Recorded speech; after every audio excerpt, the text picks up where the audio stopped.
Hey everybody, welcome to Bloodlines and Bottom Lines, the show where we explore what really happens when family, business, and identity collide.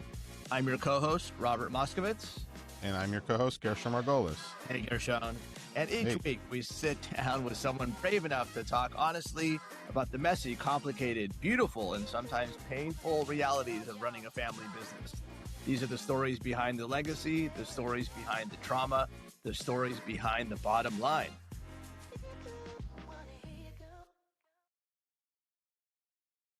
Hello, hello. Today, we have a special guest co-host named Shlomo Margolis. He is my brother. He is keeping Robert's seat warm for him. And we're very excited to have Shlomo. For any of you interested, Shlomo is a PR professional. He's been helping CEOs in the real estate space get their message out for probably about a decade. And we're very happy to have Shlomo here. Glad to be here today. All right. And now on to our main event. Welcome, Ian. Ian Sterling is we're going to learn what he does, but he's a very important person at Sterling Risk, which is, if I understand correctly, it's a fourth generation family business. And Ian was kind enough to join us today to talk a little bit more about his experience there. We're going to hear about him joining the company, leaving, and then coming back, which is always fun. And, what are his plans for the future? Is he going to take over? I don't know. We'll find out. Welcome in. Well, thank you, Gershon. Nice to see you, and hello, Shlomo. Great way to give me an intro. I hope I live up to the expectations. I'm sure you will. All right. So let's see. Here's how we usually get started. We usually start before we get into family, we start with business. And the first question we're going to start with is, how do you make money? Because we want to kind of understand what is it that you guys do and make sure our listeners understand. And then we can start digging into, well, how are you involved and how does the family tie into it? So just walk us through the high level of what do you guys do? Okay. Yeah. So thank you. So Sterling Risk Insurance, we are an insurance brokerage based out of Woodbury, New York. We are national. We have a national footprint, so we operate in all 50 states. But what does that mean when I say we're an insurance brokerage? Our job is to represent businesses and direct insureds if we handle their personal lines and their homeowners and procure insurance for them. I like to describe us as risk managers because, the way that we approach it is we're not just here to sell insurance to businesses and people. We're here to help our clients, manage their level of risk, understand what goes into what you're paying insurance for, and what things you can do to drive your costs down. You can see we try to reduce your level of risk so that you overall spend less. And where we fit in terms of the hierarchy, there's insurance brokers, there's insurance agents, a broker. You are our client. We represent you. And can you just tell us about those other people? Like what's an agent? An agent works for the insurance company. So again, in general, and this is, there's different ways to do it. So most people, their first exposure to insurance is when they get auto insurance. When they have to get a car, they are not allowed to drive unless they have insurance. Or if they have an apartment, though most likely their second experience would be with homeowners. And the general people in the country, they know Nationwide, they know Allstate. Those are insurance companies. And the agents that work for them only sell Allstate or Nationwide insurance, right? And so in those cases, you go to someone like that, and their job is to find a way that their insurance company can place insurance. Whereas we represent over 120 different insurance carriers. If I find one carrier that's not a great fit for you, or the pricing isn't great, or they not renew you, we represent other carriers that can help you. So, the difference being is that we're independent and we are not primarily selling any one specific carrier. And then, that's the basic difference between an insurance broker and an insurance agent. And, there are other agents out there. There's a distant difference between personal lines insurance, which is your homeowners, your auto, and commercial insurance, which is what you get for your business. And then there's a difference between, if you're paying, $5,000 a year for your business insurance, and if you're paying more than that, it depends on your exposure base. So there's all sorts of, insurance is a wide industry that is often, I would say, categorized as being very frustrating. And our job is to take that frustration and try to help it be less frustrating. As an insurance brokerage, what kind of insurance do you specialize in? I see on the sign behind you, you're doing real estate, you're doing workers' comp. What are like the few areas that you're really focused on? So as an agency, we've been around since 1932. And we have offices in 6 different states. We have a number of employees. Our model is we break up the teams into separate divisions. So that's what you see. So we have a real estate division, we have a construction division, we have an environmental division.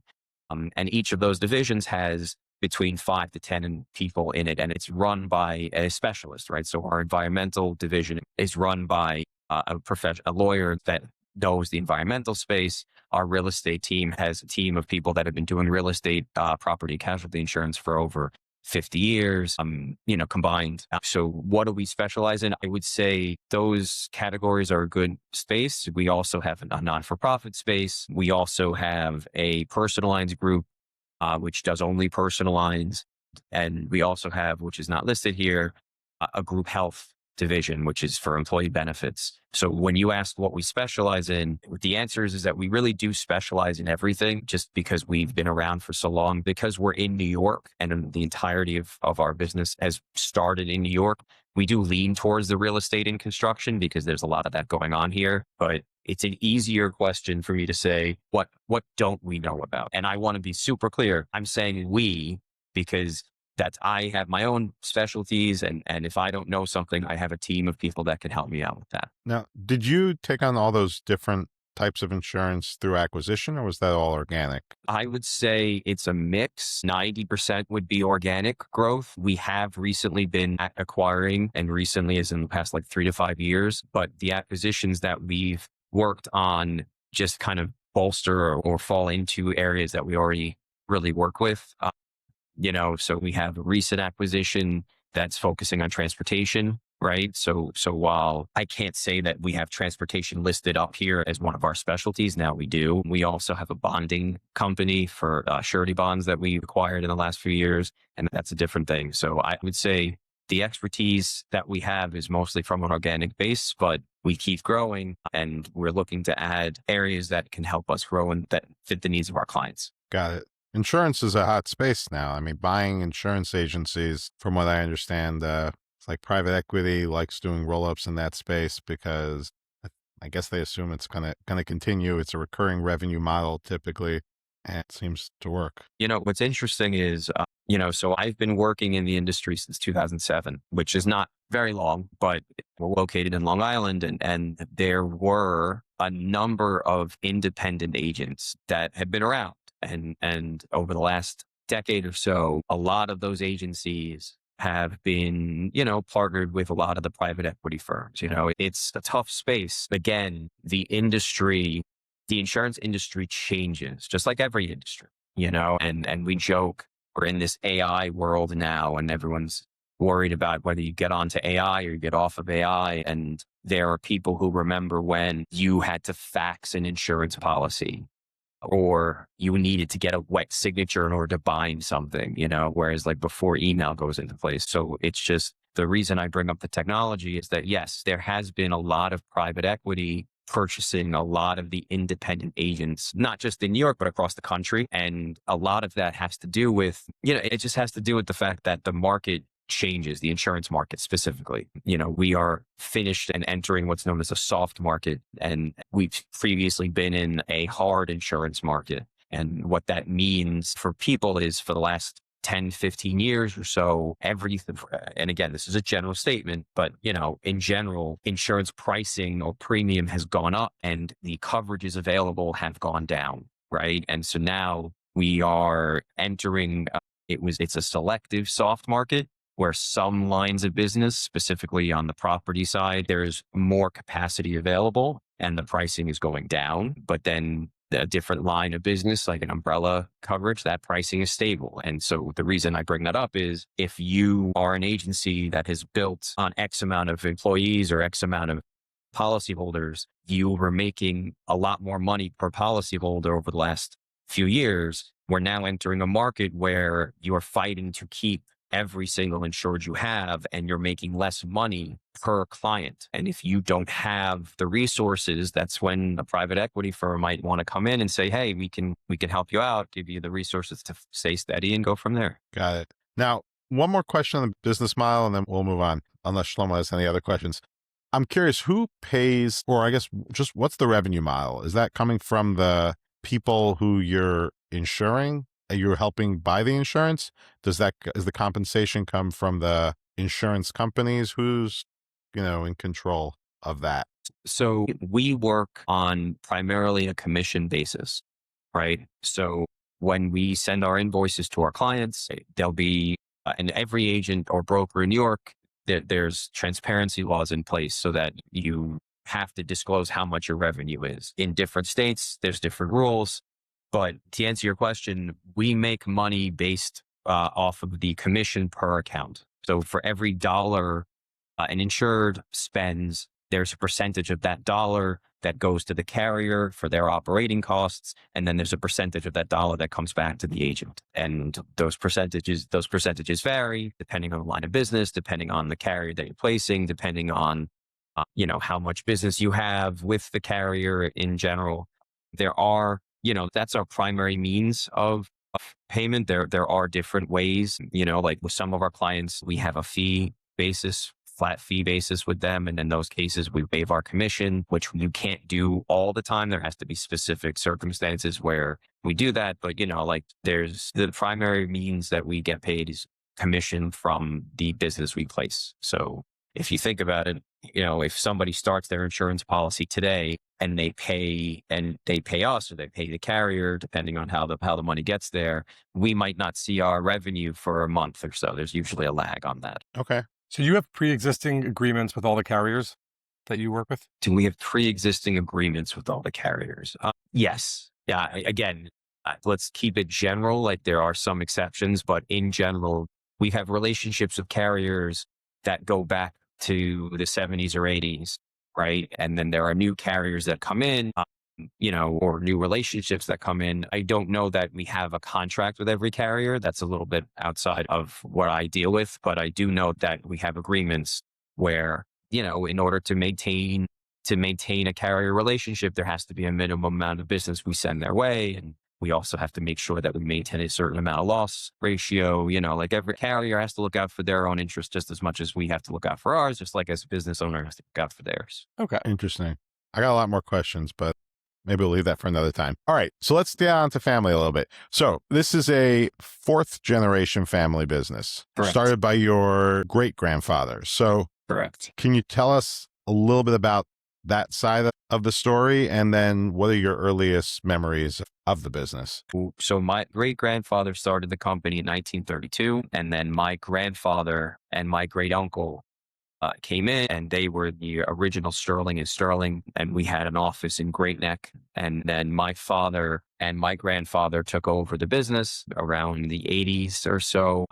And then in the 90s or so, my dad took over the business from my grandfather, and he is the current CEO to this day. And so, when my father came into the business, we were a small to mid-sized insurance agency. And under his stewardship, we've grown to a mid-regional broker to this day. Under his vision, that we've grown to what we offer and to all of the risk management tools that we do. My earliest memories personally, we're growing up in the Great Neck office. We had our library of policies, and I'm like making this hand gesture because it was like a little shelf that you could roll, right? So like you roll these big, like document binders, and I would go in there and I would, try to play hide and seek, even though I wasn't supposed to. And this is, of course, after hours, not during working hours. So I wouldn't be there distracting anybody. And the office it had like a bit of a square shape. So I could walk all the way around the office. And, again, it was a different time. But that's some of my earliest memories of the insurance business. Flash forward, I would come and intern here during college, and here in this office. This is the 3rd office that we occupied in New York. But, I would come in, I would do clerical tasks, I would stuff envelopes, I would, like all the things that we really don't do anymore because policies are primarily emailed at this time. But we do still have interns. They just don't do the kind of things that I was doing in the late 90s, early 2000s. Your father, grandfather, and great grandfather were part of the business. Did you always, as a child, did you expect that you would go into the business, or was that like something that you came to a little later? So no, I did not. I did not expect to be working in the business. It was always something that I was curious about. It's something that I grew up, like when you work in insurance for long enough, you tend to view the world in such a way that you're kind of always looking to see where risk is. And my father definitely did that. I would not say that I thought I would be working in insurance, and mostly because, again, I didn't really understand what it was. I didn't really understand the concept. It's like most people, I would say, and maybe not, the people that watch this show, but like most people, it's hard for me to wrap my hand around what a non-tangible product is. It's like, oh, what do you mean? You're paying to protect yourself later. Like, I didn't understand that. Through working in the insurance industry, like every business needs insurance. Everybody needs insurance. You could focus entirely on, I'll just pick environmental insurance. You could be an environmental lawyer that wants to save the environment, understand how insurance comes into play when you own a laundromat, a grocery store, what have you, and spend your entire career only working in that. You could be someone that likes construction. You could be working on jobs, and you could focus your entire insurance career on being a construction insurance expert. Like, it's just what I didn't understand is part of being a risk manager isn't just, and I like to say this, I'm not just here to sell you insurance. Our job is to sell you to insurance companies. And the way that you do that best, or the way that I prefer to do that, is to understand what your business is and to understand what your goals are, and to understand, like you asked me, Gershon, like, how do you make money? What is the primary way that any business makes money? Because while there is a lot of similarity in every business, no two businesses do things exactly the same way. And so because of that, no two businesses' insurance product should be exactly the same. And again, it's a scalable thing, like if you're a professional CPA or you're a professional attorney and you're a single solo practitioner or solopreneur or whatever, your slip and fall exposure is going to be the same as the next office space over, and so on and so forth. But once you start growing and exposing yourself to different levels of risk. I mean, I have a client who works in an industry and they are also looking to be a TV star, and, or whatever, maybe TV star is the wrong way of saying it. But the point being is that there's an exposure for putting yourself out here, right, on the internet. And while you may not identify that as something that you're afraid of, right? Or it may not be something that you think that you need to have separate coverage for. There are media liability policies, right? Like that you can protect yourself just based on what you're doing here. And so to answer your question, no, I didn't think I was going to be in the insurance industry, but I have learned, like many, many people before me, once you get into it, it's hard to kind of leave it and not miss it. That's a perfect segue, because you did leave it and then you came back. So can you tell us a little bit about that? And was that like a family driven decision, or was that a business, like a professional decision? Because a lot of times we find that we had one guy who left the business his mom founded because he was tired of his sister bringing kids to the office. So you never know. There's interesting stories behind this. Yeah. Again, I spent most of my career working on as kind of like an insurance wholesaler or program administrator, which meant that my job was to sell products to other insurance brokers, because one of the divisions we have here is a programs unit. And at the time, we were selling a product that was, I had a large amount of brokers across the country that I was selling this product to. And when I left, I had thought that, I wanted to have more of an impact on the direct consumers. I wanted to have a larger marketing product base that I was going for, like email marketing, social media marketing. I wanted to do that. And to be perfectly honest, and this hasn't changed, most businesses, while they do purchase personal lines insurance via social media links and direct marketing links, most business owners don't get email blasts or follow their influencer on YouTube or LinkedIn and say, hey, that's the guy I want to buy, or that's the woman that I want to buy insurance from. It's still very much a relationship driven business. There is thought leadership out there, and there are people that you can follow and understand how they're doing things. But when it comes to your business's insurance, it's still very much, let me meet you in person, let me shake your hand, and that's the process. So I thought I would go to an industry where that wasn't what it was. I also didn't want to be what's known as a producer or a risk manager. I didn't want to go out and meet with businesses at the time. So I took a detour.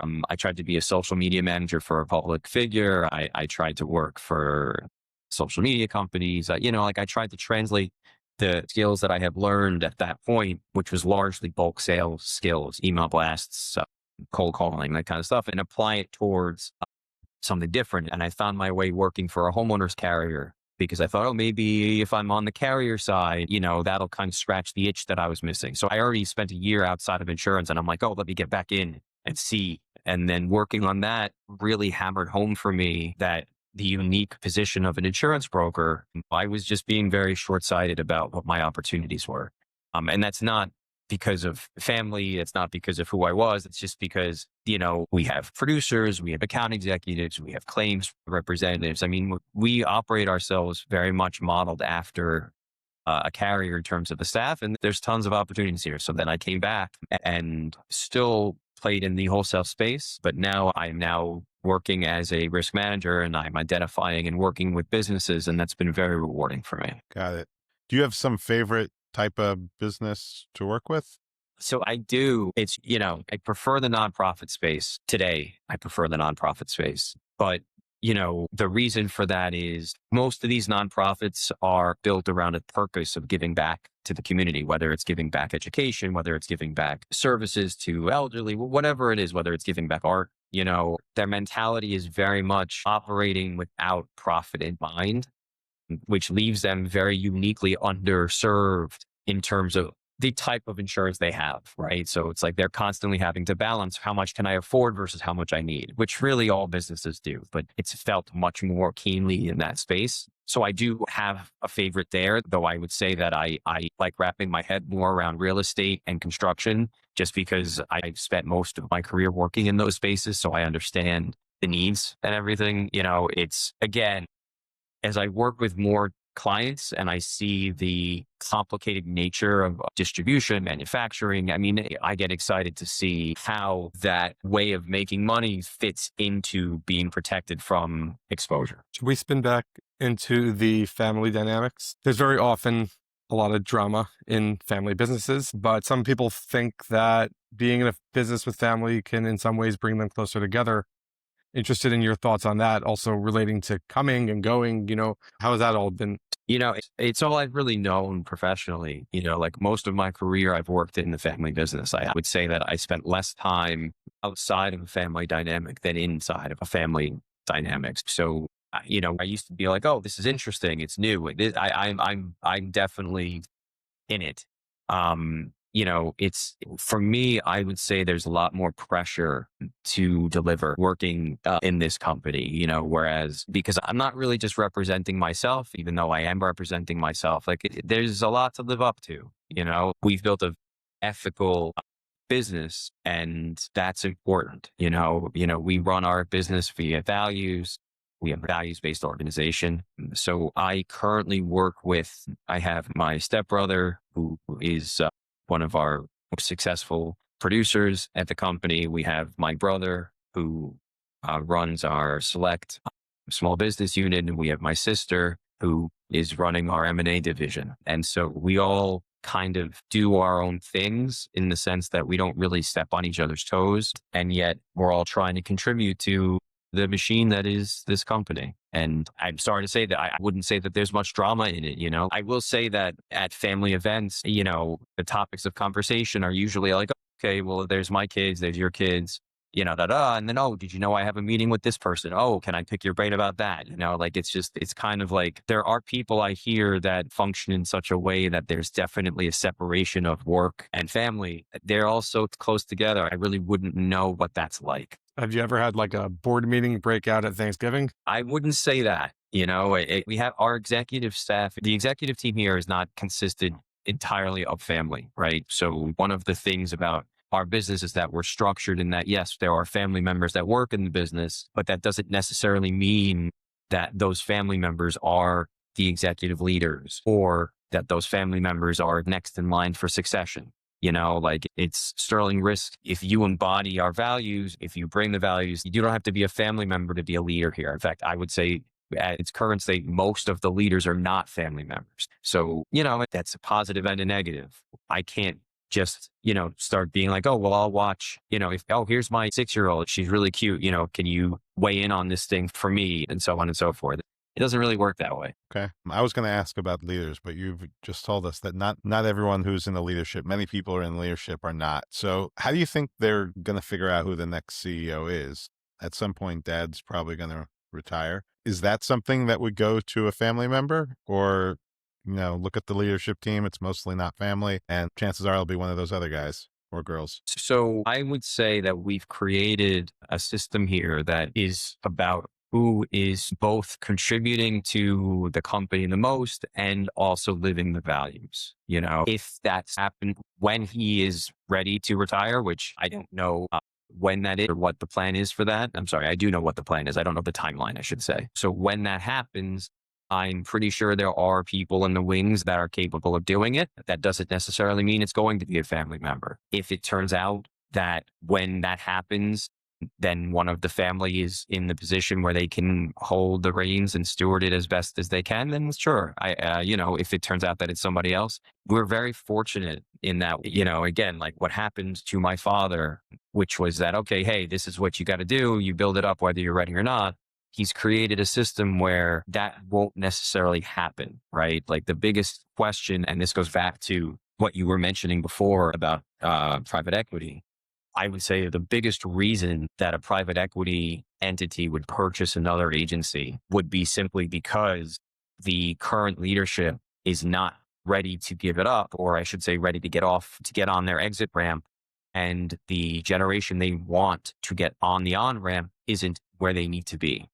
And they don't, unfortunately, let's say the current generation's exit ramp, they want it to be 3 years. And the generation that's coming out of them needs a 10-year on-ramp. When things like that happen, it puts a lot of pressure and a lot of strain on it. And then there's also the responsibility that you have to the employees. And it's not a simple matter of, okay, cool. You know what? I'm going to take a chance on you and you could just go. Right. And so fortunately, we have a number of very capable people in the leadership positions right now, so that God forbid or good for him if he wants, if tomorrow he's like, look, I'm done. Right. There's somebody that would be very able to step up and make it work with the right team. And whether that's one of my family members, whether that's me, it's there. I don't know if it's going to be one of us. And to be perfectly honest, I think, actually, let me say that again. A number of years ago, there was a broker that I was partnering with outside of New York, and they were and are, I believe, I haven't checked, a multi-generational family business. The way they decided who was going to be the next president was they did a company-wide vote, and the company voted the son into, like, it was between the son and like a CFO and like a COO, and there was no contentious thing. It wasn't like, oh, we don't want this guy, so we're going to do this vote. It was very much like the owner, who was the founder, he didn't know what to do, so they took a vote. And unanimously, at least this is what I was told, unanimously, the company voted the son in, and he did a great job with it. Right. And so, and that was, I would say that was in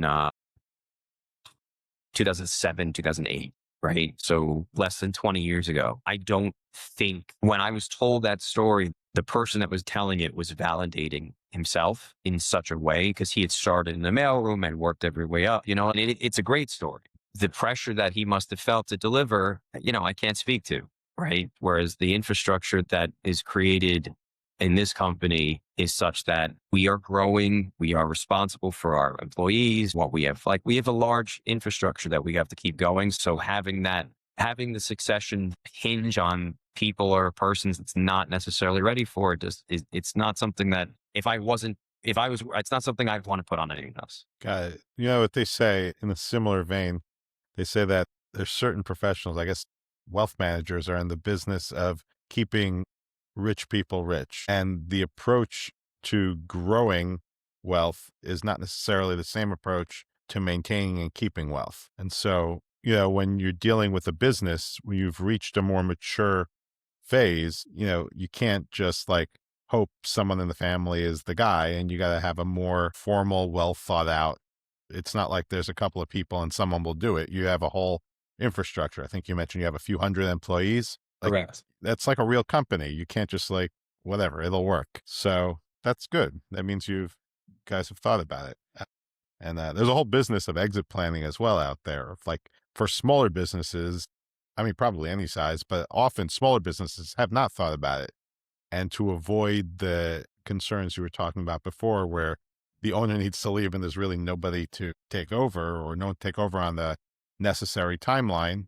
Maybe that's when private equity comes in as Band-Aid, but really planning through that. So it sounds like you guys have really done the planning and thought through and put together the framework so that it works. Yes, I would agree with that. Like the worst place that you want to ever be in, right, is, and I'll tie it back to insurance, but you don't ever want to be in a situation when a tree falls on a neighbor's house and you don't know A, who to call, or B, whether you even have insurance, or if I were to you don't want to be in a situation where you have a contract in place with the client and they're in breach of that contract and you have to go figure out your legal recourse and you don't want to know whether or not, you have coverage that will prevent you from having to spend your own dimes, right? Like people think of insurance in general as, well, if I get sued, I'm not going to have to pay my money. But what they don't realize is that, in with professional lines coverage, with everything else, you want your insurance to be there so that you don't have to foot the bill when these things happen, right? And so you make the plans now when things are good so that you don't have to worry about it when things are bad. And it's no different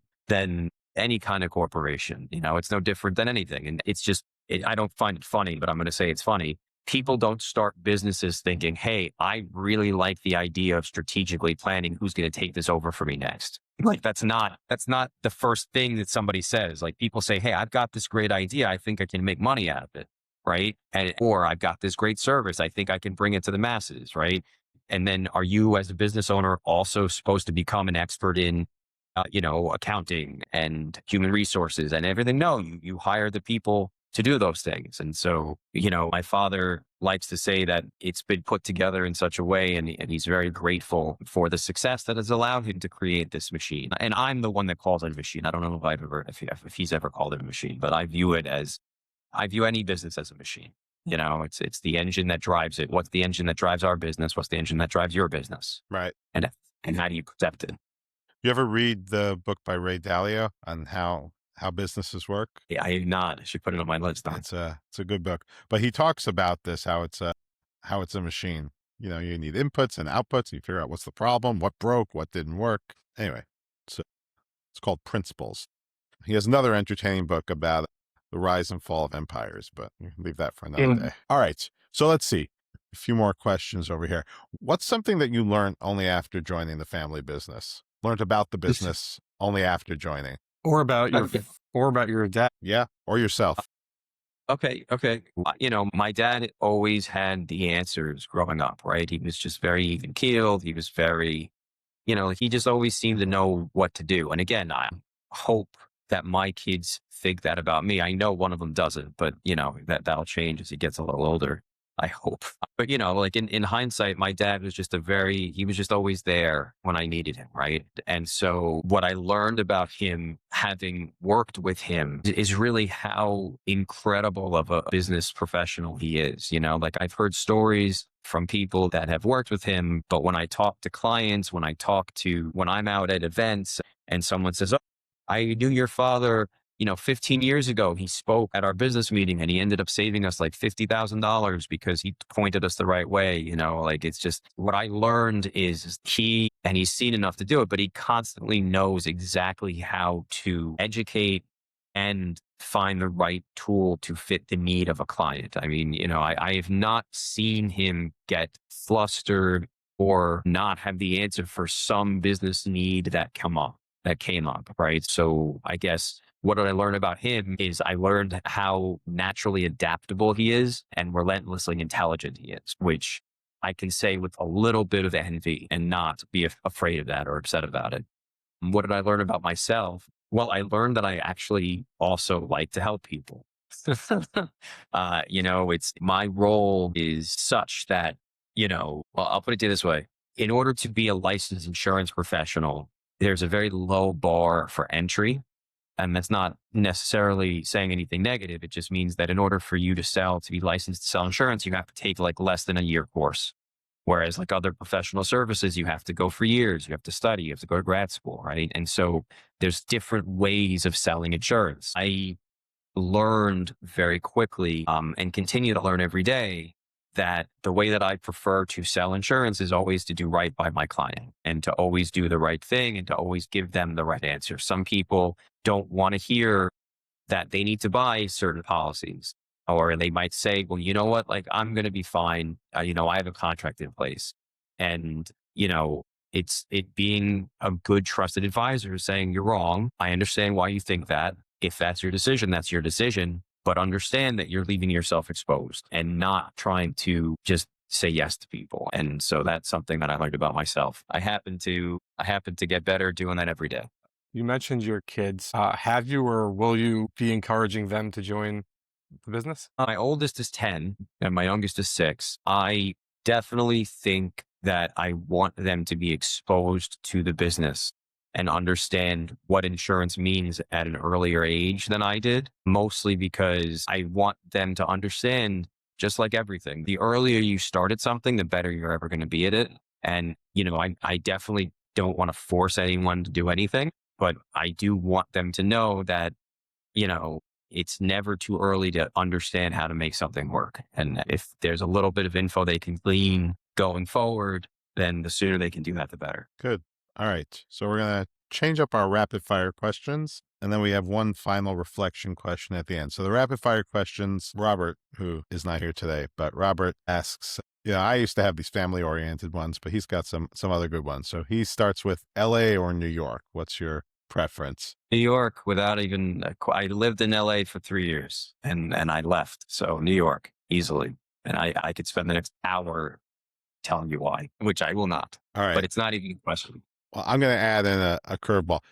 New York or Minnesota? Yeah, I would say New York. And primarily because the only thing I think of Minnesota is freezing cold winters. And apparently New York doesn't get freezing cold winters anymore, which I'm sad about. I miss the snow from my youth here, but I would rather visit this freezing cold and come back here. But yeah. Got it. All right. Chocolate or vanilla? Ooh, okay. Are we talking ice cream? Or are we talking yeah. Okay. Ice So cream. vanilla ice cream. Vanilla ice cream. All right. Chocolate bars, vanilla, it's tough call, but I think ice cream. Otherwise, it's not a fair question because then it's like bars versus vanilla flavored shake. That's what I'm saying. Yeah, vanilla. You have to have an apples to apples comparison. And then favorite book. So my favorite book series of all time is A Dance with Dragons. I don't even remember the name of it because it's been over 2 decades or something since the last one came out. My favorite recent book is Never Split the Difference by Chris Voss, right? I have that book. That's really good. Listen, I read it. I'd like to say that I implement everything. I don't, but it's a quick read. It helps with changing your framing. And, that's my favorite new book, or is it? Yeah. Yeah. No, that's a great choice. All right. So wait, I think the book series is a Clash of Ice and Fire. I think that's what the actual book series is rather than, what is this? I didn't even remember the book series. I mean, listen, that was my favorite book series, period. But then he just stopped making it. A Song of Ice and Fire. That's it. There we go. Yeah. Song of Ice and Fire. If you haven't read it, check it out. If you like waiting for the series to end. But Chris Voss's Never Split the Difference, that you can read quickly, and it helps in everyday conversations. Yeah. We'll try one. Everyday conversations? Every single, yeah. For me, to maximize the impact, I try to never split the difference in every conversation you have. Yeah. No, but one of the things in the book is that he says you repeat the last 3 words that someone said, and then you get them to expound on it. And I just fell for it. Well, it's not fell for it. It's a communication style. It's good. It's not it's getting people to explain what they mean. It's not a sinister. It's a useful thing to do because it helps you understand. Anyway, final reflection. What is one thing the outside world would never guess about your family and work dynamic? What is about my family and work dynamic? I would never guess. I don't know. It's tough. I feel like we're pretty open and it's, it's not like there's no skeletons. No, not really. That's a good answer too. I mean, can I add one final question? Yeah, because I flubbed that one. Sure. You started your company, not you, but your company was started in 1932. You're creeping up on 100 years. You have a celebration planned? We are coming up on 100 years, and there has been discussions on what that looks like. Nothing has solidified yet. All right. At first, we got a big birthday happening. That's true. It's going to be a real party for us to watch from here. Exactly. All right. Thank you, Shlomo, for co-hosting. Thank you, Ian, for joining us. It was really great to get to know you a little bit, learn about Sterling Risk and its growth over the last 94 years, if I did my math right. And yeah, I mean, it's good to have you both. Thanks for having me. It's a pleasure to be here. All right. Thank you for listening to this episode of Bloodlines and Bottom Lines. If this conversation resonated with you, or if you know someone who's lived through the complexity of a family business, share this episode with them. It helps more than you know. And if you have a story of your own and would like to be a guest on the show, reach out. Family businesses shape who we are, for better or for worse, and telling these stories matters. Until next time, I'm Gershon Margolis. And I'm Robert Moskowitz. This is Bloodlines and Bottom Lines, where we go beyond the business and into the truth.